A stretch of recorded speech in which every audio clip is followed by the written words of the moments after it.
মাসের জন্য ইলেকশনে আপনারা আসেন, আবার উড়ে চলে যান বসন্তের কোকিলের মতো।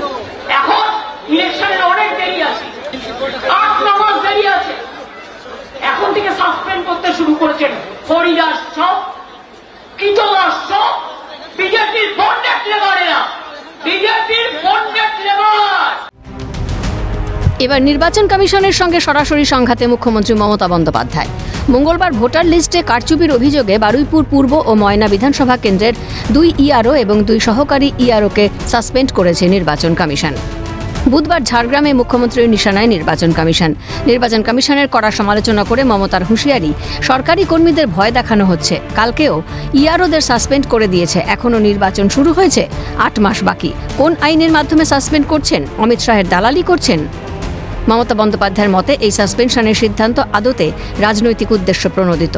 সরকারি কর্মী অফিসারদের আশ্বস্ত করে মুখ্যমন্ত্রী বলেন, কর্মচারী থেকে অফিসার সকলে নিশ্চিন্ত থাকবেন। তার সরকার যে কমিশনের ওই নির্দেশ মানবে না সে বার্তাও দিয়েছেন তিনি।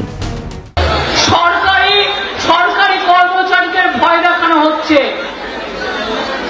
কালকে আমার 2 জন অফিসারকে নোটিশ পাঠানো হয়েছে, কিনা তাকে সাসপেন্ড করা হলো। আমরা বলি, তোমার ইলেকশন এখন ডিক্লেয়ার হয়েছে, কোন আইনের বলে তুমি নোটিশ পাঠিয়ে দিচ্ছ, সাসপেন্ড করছো, আর বলে দিচ্ছ এফআইআর করতে হবে না। আমি কারো কোনো পানিশমেন্ট করতে দেব না, এটা মাথায় রাখবে। ভয় পাওয়ার কোনো কারণ নেই। তুমি অফিসারদের ভয় দেখাচ্ছ, পুলিশকে ভয় দেখাচ্ছ। শুনুন, আপনাদের প্রোটেক্ট করার দায়িত্ব আমাদের, আমরা আপনাদের রক্ষা করবো জীবন দিয়েও। কোনো চিন্তা করবেন না, কেউ হতাশ হবেন না।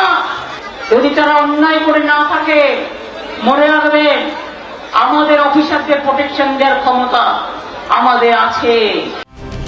নির্বাচন কমিশনকে পরিচালনা করছেন কেন্দ্রীয় স্বরাষ্ট্রমন্ত্রী অমিত শাহ। নির্বাচন কমিশন অমিত শাহের হাতের পুতুল, যেদিকে নাচাবেন সেদিকেই নাচবে। এদিন মমতার নিশানায় কেন্দ্রীয় স্বরাষ্ট্রমন্ত্রী। অমিত শাহর হাতের পুতুল, কলের পুতুল, যেদিকে নাচাবে তেমনি নাচবে, যেদিকে নাচাবে তেমনি নাচবে। এসআইআর ইস্যুতে মমতা বন্দ্যোপাধ্যায়ের আক্রমণের পাল্টা ব্যাখ্যা দিল কমিশন। প্রমাণের ভিত্তিতে 2 ইআরও, 2 এইআরওকে সাসপেন্ড করা হয়েছে। কমিশন সূত্রে খবর, ইলেকটোরাল রোল এবং নির্বাচন সংগঠিত করা কমিশনের কাজ। ভোটার তালিকা সংশোধনের কাজ সারা বছর হতে পারে। নির্বাচন কমিশনকে পুরোপুরি ক্ষমতা দিয়েছে সংবিধানের 324 ধারা। আইনের 324-এর 6 ধারা অনুযায়ী লোক দিতে বাধ্য রাজ্য। নির্বাচন কমিশনের চিঠির উত্তরে জবাব দিতে বাধ্য মুখ্য সচিব মনোজ পন্থ। জবাবে সন্তুষ্ট না হলে তার বিরুদ্ধেও পদক্ষেপ করতে পারে কমিশন বলে সূত্রের খবর।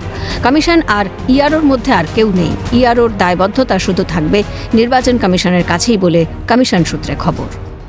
কারণ যেভাবে নরেন্দ্র মোদী আর অমিত শাহ মিলে এই কমিশনারদের নিয়োগ করেছেন, তাতে মানুষের মনে আস্থা চলে গেছে। আর বাংলার জন্য তারা ধরে ধরে বাংলার যারা এখানকার অফিসার, তাদের মনোবল ভাঙার জন্য, আক্রমণ করার জন্য বিজেপির উস্কানিতে ব্যবস্থা নেবেন, আর আমরা চুপচাপ দেখব?